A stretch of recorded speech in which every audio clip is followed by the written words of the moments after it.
The assassin.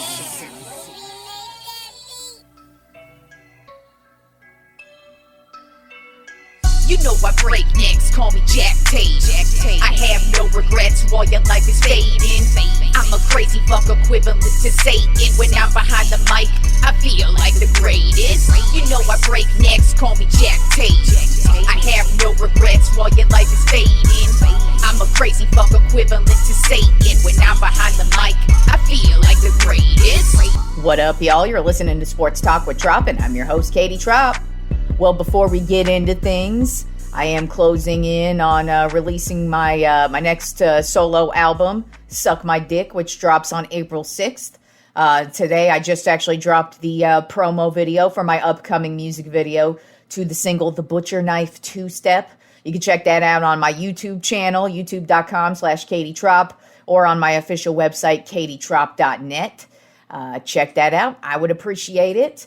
Let's get right into the brackets. So how's your bracket looking? Mine's got an additional period stain on it. On Friday's show, I let you know that Kentucky just completely annihilated my South Side bracket. And now Baylor has completely annihilated the West Side of my bracket. So only two teams in my Final Four remain at this current point in time. My Final Four, of course, was going to be Iowa State versus Baylor, and Baylor just lost, so they are out of it. And then the other side of my Final Four is going to be Purdue versus Kentucky, and Kentucky's out of it. But luckily for me, my championship was going to be Iowa State versus Purdue, with Purdue as the champions.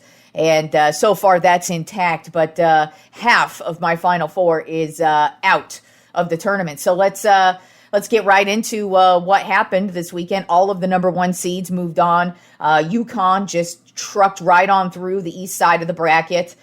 They really didn't have any issues getting through to the Sweet 16. And then on the west side, North Carolina also just trucked right on through. So they also had no issues making it to the round of 16. And then Purdue on the Midwest side of the bracket, they also had no issues. As a matter of fact, they scored 106 points over the weekend in their round of 32 matchup against Utah State. So that's how dominating they were. Houston was the only one, the only number one seed on the South Side bracket. They were the only one to be put to the test in the round of 32. They took it to overtime against Texas A&M last night, in which was pretty much probably the best matchup we've seen so far. So far, the first weekend of the tournament was what you would expect for the most part. Like I said, all the number one seeds moved on. All the majority of the favorite teams won. We didn't really have that many. We did have some close games, but we didn't really have that many crazy games that you tend to have. But Houston versus Texas A&M definitely was a good standout game, went into overtime, and Houston was able to hang on. I mean, Houston was kicking A&M's ass for the first half, and then boom, A&M stepped it up. And they took it to Houston, but Houston got the win. So Houston is the other number one seed that has moved on to the round of 16. So our Sweet 16 matchups beginning on Thursday, we have on the east side bracket, we have UConn versus San Diego State. I, of course, actually had that matchup in my initial bracket, and I have UConn moving on in that matchup. Then the other Sweet 16 matchup in the East bracket is Illinois versus Iowa State. I, of course, had Iowa State in that matchup. I actually had Morehead State playing them just because I wanted to say Morehead. But Illinois actually ended up moving on, so it's going to be Illinois versus Iowa State. And, of course, I'm sticking with Iowa State in that matchup.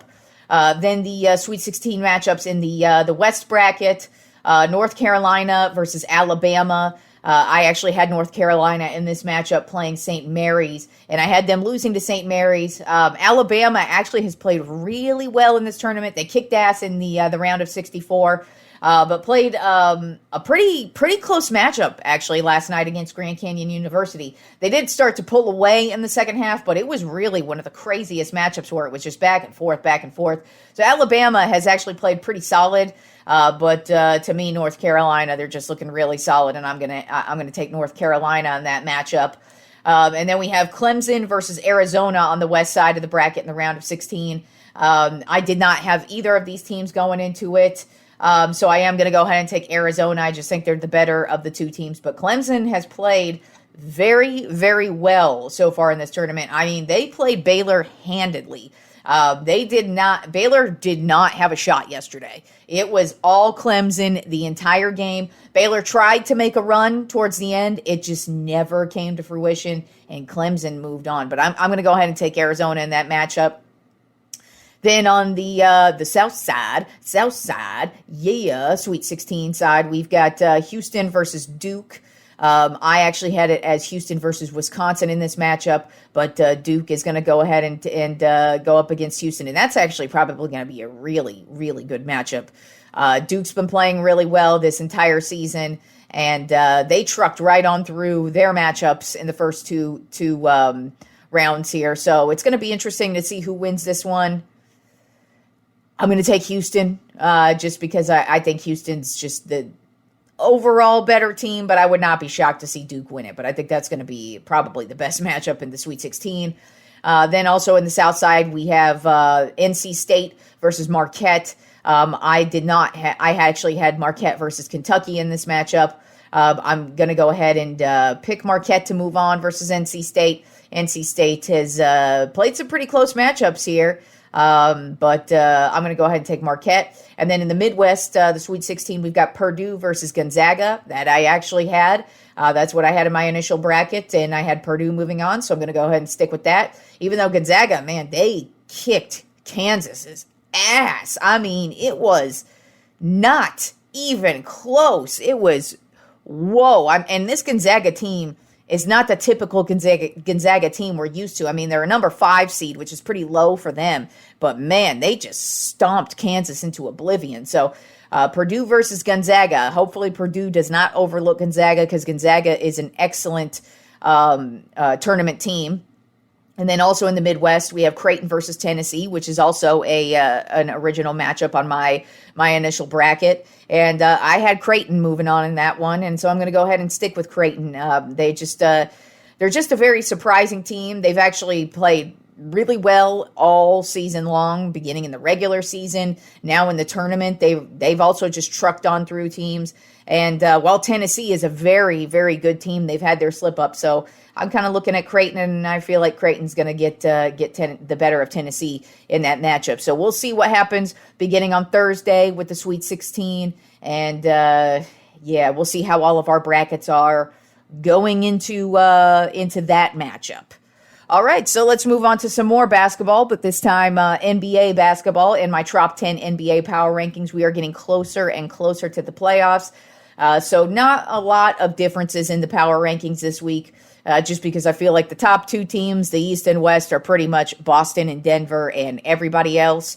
And so let's get right into the Tropp 10 NBA power rankings, beginning with the number 1 team. They've been here all season long, the Boston Celtics. Overall record of 57-14. They are currently on a 9-game winning streak, longest streak right now in the league. They also won their division. Not only did they clinch a playoff spot, but they have officially won their division, and they are just sitting back waiting to see who they are going to play in the playoffs because they've absolutely dominated the Eastern Conference. Nobody even comes close in the Eastern Conference to the Celtics.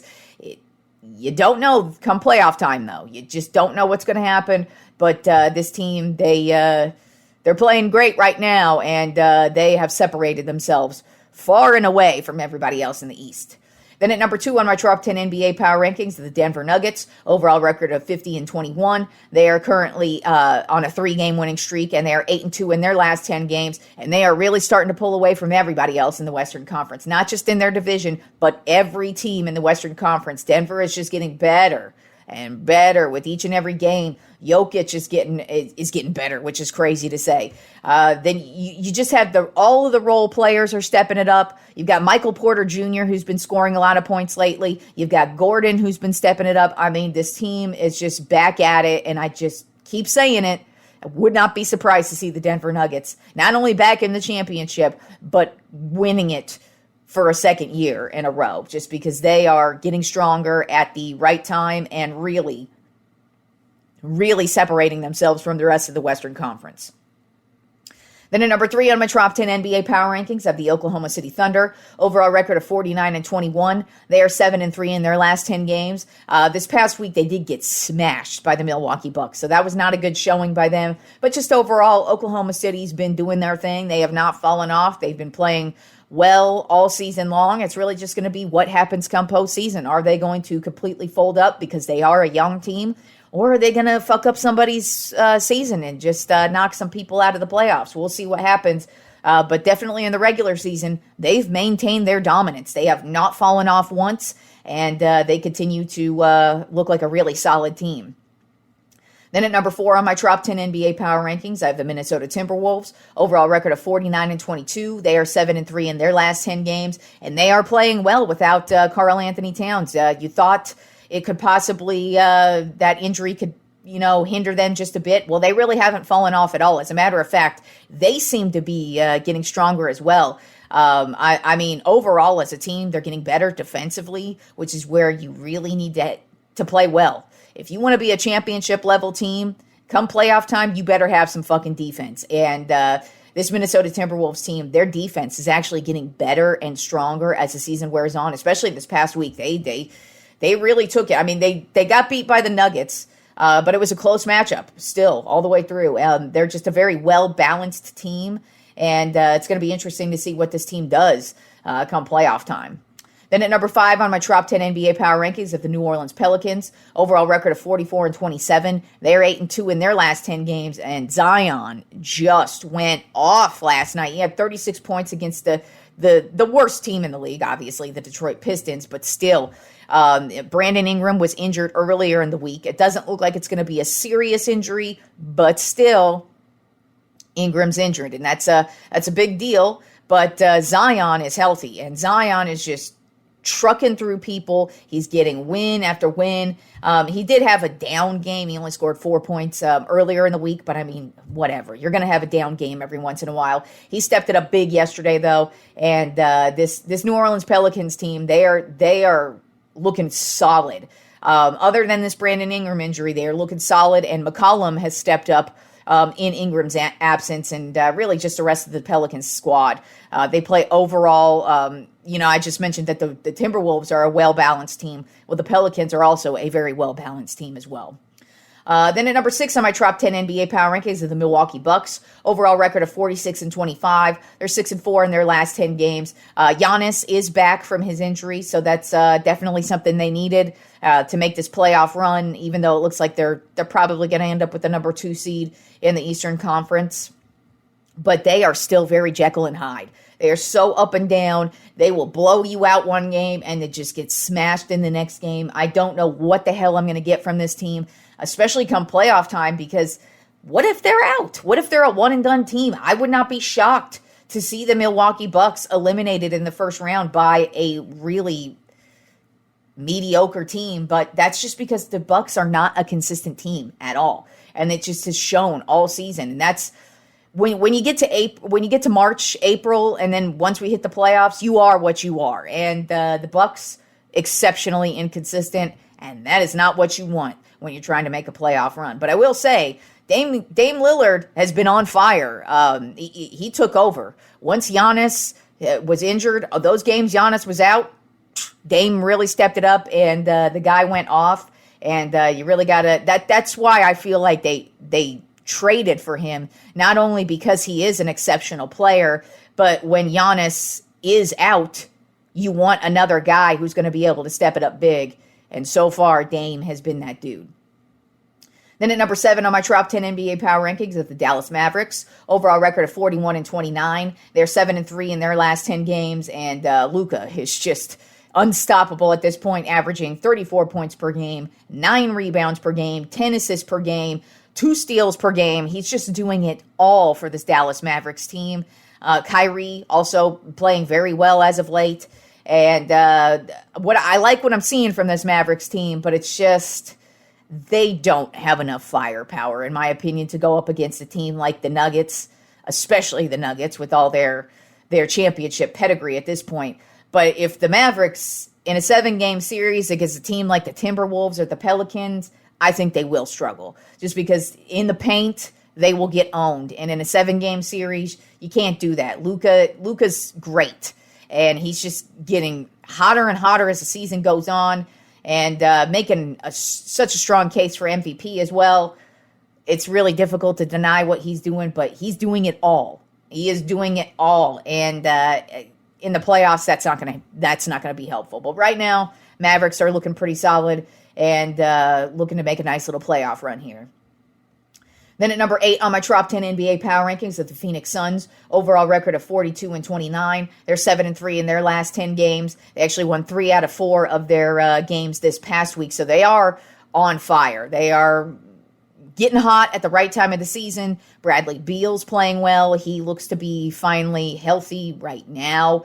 Kevin Durant's averaging 28 points per game. Devin Booker's averaging 27 points per game. So offensively, they have zero issues. It really is just the defensive side of the ball here. But like I said, this is the time of year when you want to get hot. They are hot, and the Clippers are falling apart. As a matter of fact, the Clippers are not in the top 10 this week because they are getting beat up.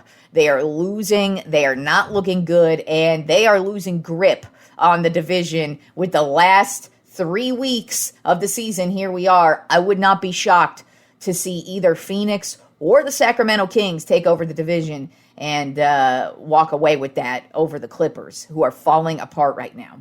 Then at number 9 on my Tropp 10 NBA Power Rankings, the Sacramento Kings. Overall record of 41-29, 7-3 in their last 10 games. They have also won 3 out of 4 of their last games, 3 out of 4 of their games last week. And Domantas Sabonis, he set a record, or he tied a record this week. He had his 53rd straight game with a double-double. 53rd straight game. That is insane. It's also insane because I really haven't heard anybody talk about it. I actually just stumbled on it when I was just doing research for the show and just seeing what's going on with the Kings. And then I saw that and I was like, whoa, I didn't even hear that on NBA TV. I watched their highlight show daily, and I didn't hear any of them discussing it, really go in depth on it. And that's pretty crazy just because that just goes to show the level of consistency with Sabonis. And he's why they're playing so well right now. But like I said, with the Kings and the Suns, they're getting hot at the right time of the year. Clippers are starting to fall at the face of the earth, and would not be shocked to see either one of those teams win the division at the end of the season. And then rounding out the Tropp 10 NBA Power Rankings this week, I have the New York Knicks. Overall record of 42-28. They're 7-3 in their last 10 games. They've been very, very streaky, but they are hot right now. And this is, like I keep saying, this is the time of year when you want to be hot. Jalen Brunson's playing well. OG Anunoby is playing well. Now that he's healthy, he's back in it and really stepping it up for the Knicks. Defensively, I really like what I see from this team, but offensively, they tend to have their downward spirals. They just are a weird team. That's why you haven't heard me discuss them in the last couple of weeks, because they've been down. But now they're on the upside of things. The playoffs are rolling around here. Are they going to be able to compete? Are they going to get Julius Randle back? Who the hell knows what's going to go on with this team? But the Eastern Conference is so terrible. Don't be shocked if you see the Knicks end up in the Eastern Conference Finals, because that's how terrible the Eastern Conference is at this rate. But the Knicks are playing well right now. We'll see. They are very streaky, so give them 3 weeks, and then they'll probably be shitty when the playoffs begin, and then they'll be one and done. So who knows what we're going to get with them. But that is the Tropp 10 NBA Power Rankings for this week. We do have a little bit of NFL news, and it is NFL news that zero of us are excited about. I don't even know why the owners decided to vote on this. It's been something they've been discussing all season long. I've expected it to happen, but I just don't understand why it's happening. And today it was officially announced because the owners are having one of their owners meetings this week. And so with that means new rule changes are voted upon, new things are discussed in the league. And one of the things that was unanimously voted on today, with no and nobody saying nay to this, they banned the hip drop tackle.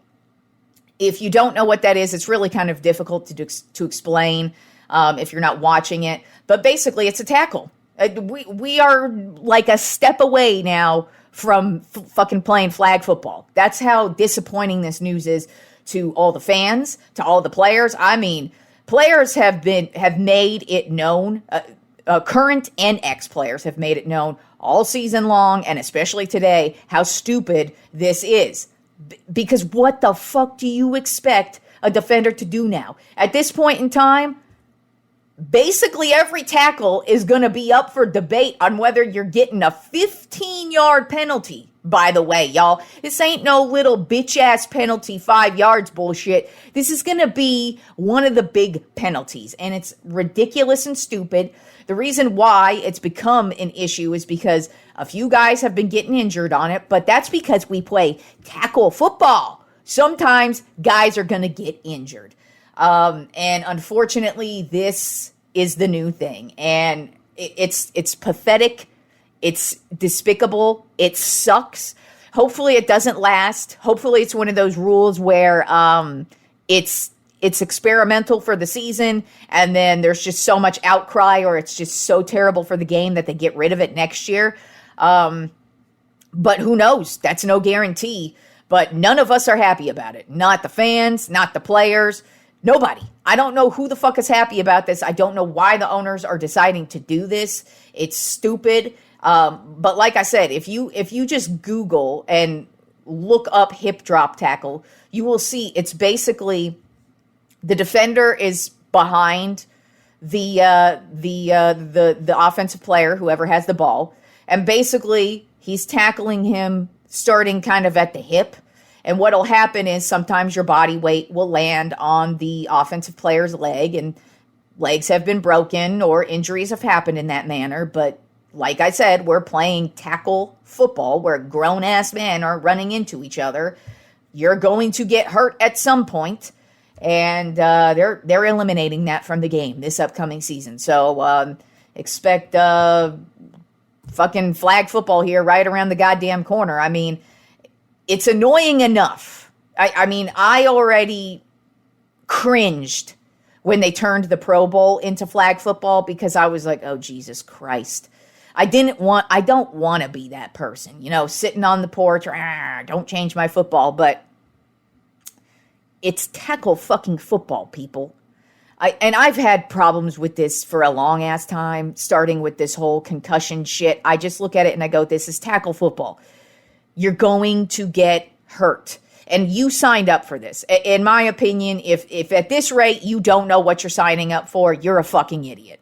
Sorry, plain and simple, you're a fucking idiot. And you get what you get. But we're playing tackle football here, y'all.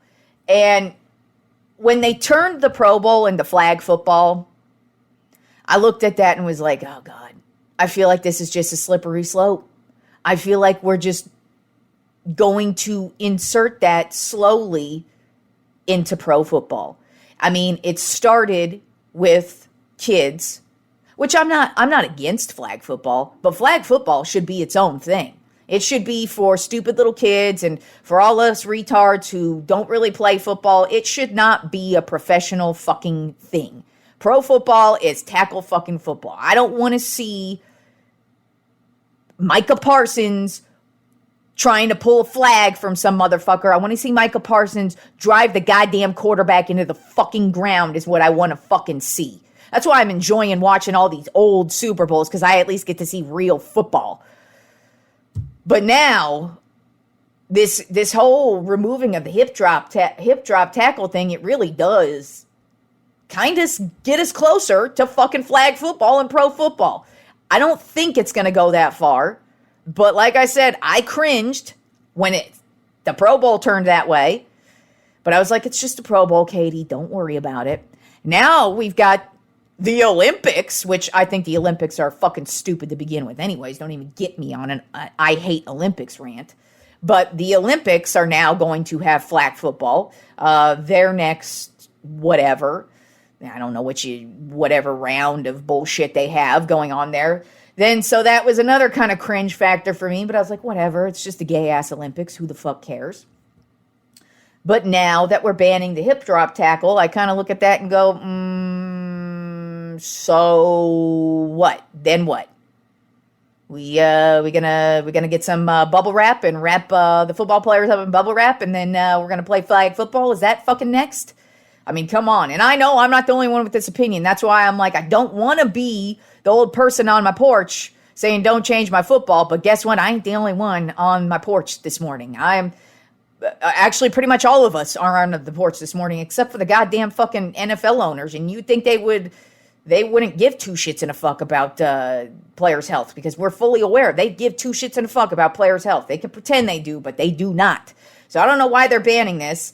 Like I said, it gets us closer. It gets me a little bit more cringy. I don't think we'll get there, because me personally, if we go to flag football, I ain't watching that shit anymore. So if that's, I kind of feel like that's what would change things, ratings and all that. Money talks, of course, with the owners, but this makes me cringe, y'all. This makes me cringe, but it's making everybody cringe. None of us are happy about it. This is stupid. I can't believe this is what it's come to, but going to be real interesting to see how this season turns out. It's going to be a high-scoring affair for offenses, that's sure. Maybe we'll get to our first 100-point game in the NFL this season. Or I don't think we've had a 100-point game ever in the history. I could be wrong, but we could have that potentially this year, since you can't really tackle at all. It's going to be very interesting to see how this rule is implemented. Oh, and also, all of y'all who complain about officials so much,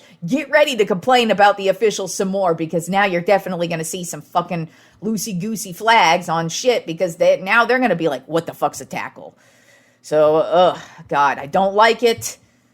Tends to be a slippery slope, y'all, but let's just hope that this is just one of those rules like the pass interference reviewable rule from a few years ago, where it just goes away, where it lasts a year and goes away. Let's just hope that's the case here, but who the fuck knows? But regardless, none of us are happy about it. I don't know why it's here, but we're going to find out what goes on this year with the stupid hip drop ban. Ugh, God.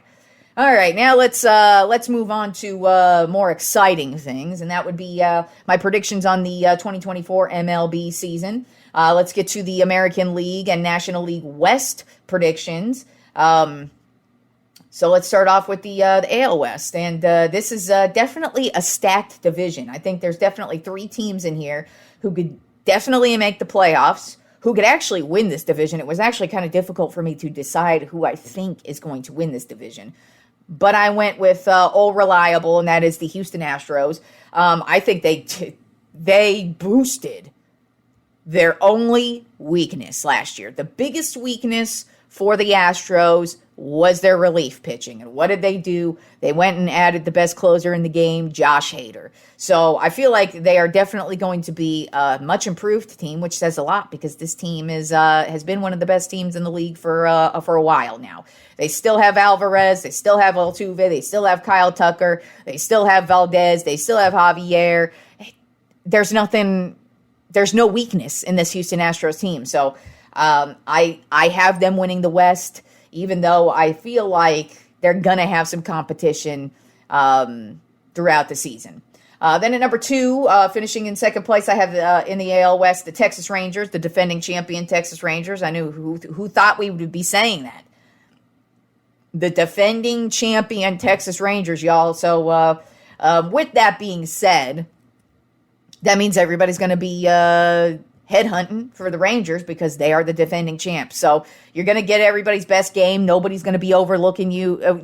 Nobody's going to be feeling sorry for you. You're definitely going to be getting everybody's best each and every game. So with that being said, usually there is a slight fallback. The Rangers do, beyond Uvalde, they have a lot of questions at the starting pitching position.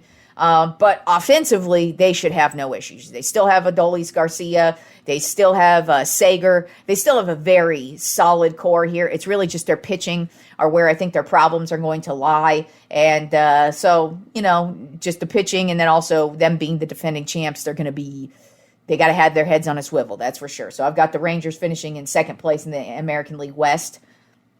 Then in third place, I have the Seattle Mariners finishing in third place in the American League West.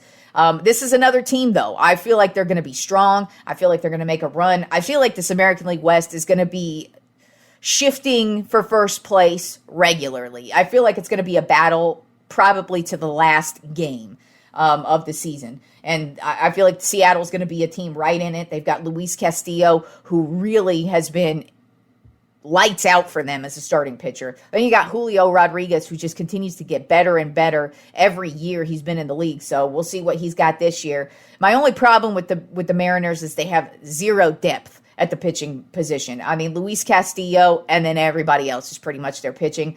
So that could be an issue, but I don't think they're going to have an issue scoring runs, and they're actually a very good defensive team as well. So that's why I feel like they're going to compete here with the Astros and the Rangers. But like I said, with the Astros, they've been consistently good for too long, and then they add in Josh Hader, which was their only weakness last year. I just don't see anybody else touching the Astros in this division. But I do think Seattle's going to make things interesting. Then finishing in fourth place, I have the Los Angeles Angels. They're just a terrible team. They have nobody beyond Mike Trout. They lost Shohei Ohtani in the offseason. They weren't a good team with Shohei Ohtani. Trout is just getting older. He's becoming that guy who's now getting injured at some point in the season. So I don't even know what to really expect from the Angels. They're only above the A's in this division because the A's are that much worse. But the Angels, you really can make a case for them being one of the worst teams in the league this year. And then finishing in last place in the American League West, I have the Oakland A's because they're just an overall terrible team. I couldn't name a player on their team off the top of my head right now. Even when I was overlooking their roster, when I was making notes for this, I was like, who the fuck are you? What do you do? And, they're just, they haven't been good for quite some time. I don't think the A's want to be good. So I feel like they're going to be one of the worst teams in the league this year. And good luck, Vegas. That's your baseball team. And so that's the American League West. Now moving on to the National League West and how I feel like that's going to turn out. Of course, I am a Giants fan, and I don't have my Giants winning the National League West this year. Unfortunately, it pains me to say this. I have the Dodgers. Ugh. Sorry, I just vomited all over myself. I had the Dodgers winning the National League West. They signed Shohei Ohtani, the biggest free agent in the offseason, and then they signed another big free agent. Actually, they just spent their entire offseason signing nothing but spectacular players. Another free agent, though, they signed in the offseason is a starting pitcher, Tyler Glasnow, just to add into this already deep roster with Betts and Freddie Freeman. So they are a really solid team. I will say, though, the only question with the Dodgers this season is their pitching. Their starting pitching and their bullpen. Because there really isn't an ace. Other than Glasnow. But Glasnow's been kind of questionable at times as well. I do think he's going to have a great year with the Dodgers, no doubt. But beyond Glasnow, there really isn't a guy you look at him and go, oh, he's solid. He's definitely 10 wins. Oh, yeah, he's definitely going to go out there and do it for the Dodgers. So I feel like the only weakness the Dodgers are going to have this season is going to be pitching. But then I say that, and they're probably going to dominate everybody like they always fucking do. But they're definitely going to have no issue scoring runs this season with Ohtani, Betts, and Freddie Freeman, some of the greatest, most prolific scorers in the league. I mean, honestly, they're pretty much only missing Aaron Judge and Juan Soto to fucking complete the goddamn team at this rate. Then finishing in second place in the National League West, I do have the Arizona Diamondbacks. I didn't know how I felt about the Diamondbacks coming into the season because while I do think they are coming off of a season where they did go to the World Series. They did lose, but they went, and I mean, they made a ferocious playoff run, and they actually had a solid regular season. So they're coming off of a great year for them. They have a really solid young core, especially with Corbin Carroll coming off of a Rookie of the Year season. I expect him to just take off. I mean, he looks like a fantastic five-tool player. And then you have Zach Gallen, fantastic pitcher as well. And like I said, they just have a nice young core, and I expect them to keep building on it. But usually when you lose the World Series, you tend to take a step back. And so I wouldn't be shocked if they kind of fall back a bit this season, but they have too good of a roster. They also added Eugenio Suarez. He's a good, solid hitter. Also gives them some defense at the third baseman side.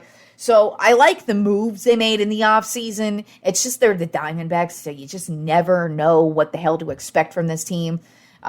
Just like last year. None of us, I thought they were going to be one of the worst teams in the league last year, and they ended up going to the World Series. That's how surprising they were last year. But they could, completely fall back this season. But they do have a solid roster, especially a young core there, and I don't think Carroll's fallen back at all this year. I expect him to actually be better.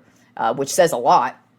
And then same with Gallen, one of the most solid starting pitchers in the league. So I've got Arizona finishing in second place. Then finishing in third place in the NL West, I have my San Francisco Giants. I do like a couple of the additions they made. I just don't think they made enough additions. I'm pissed off they did not sign Ohtani. They need a player like Ohtani to actually be a legitimate contender. Like I said, I like the few additions they made. They did just sign Blake Snell, they just signed Snell, the starting pitcher, and then they also signed Jorge Soler to bolster the offense just a bit. They also signed Matt Chapman, who helps offensively and defensively. But like I said, they just don't have a real star player. We do have Logan Webb. Love Logan Webb as a starting pitcher, but I just don't know if he can lead this team. There's just so many questions with this team. We have a new manager at hand, so we just have a lot of questions coming into the season. I like the moves, but I don't think the moves were big enough to make them a legit contender, especially when you have the Dodgers and the Diamondbacks in the division. So I don't think that the Giants are going to be a very good team this year. I think they could be a streaky team where they're good at times and then bad at times. But I just don't expect a lot for them. I don't expect them to be a playoff team, that's for sure. Then finishing in fourth place in the National League West, I have the San Diego Padres. They, of course, completely revamped this team. They traded away Juan Soto, and apparently my dog has opinions on them trading away Juan Soto. But that's what the Padres do. They trade away their best players, but he wasn't happy there. He also wasn't really excelling there, so you might as well trade him away to the Yankees and see what you could do with that. But, I mean, overall, with the Padres, where's the offense? They don't really have any offense outside of Machado. And then with Tatis, he hasn't really been the same since he got injured and a few years ago. And then, of course, he had the suspension due to steroids. So he really hasn't been the same guy the last couple of seasons. So who knows what we're expecting from him. And then in the starting position, they do have Darvish and Musgrove, who are very solid starters. But beyond them, they don't really have anything else going on. So I'm not expecting much from the San Diego Padres this season. But finishing in last place in the National League West, I have the Colorado Rockies. They're just an overall terrible team. There really isn't much good to say about them. They have a couple of decent young players, but outside of that, I don't expect the Rockies to be doing a lot of winning this season. So that's how I feel like the National League West is going to shape up this season. So enjoy the week of sports, y'all, and I will talk to you fools on Friday.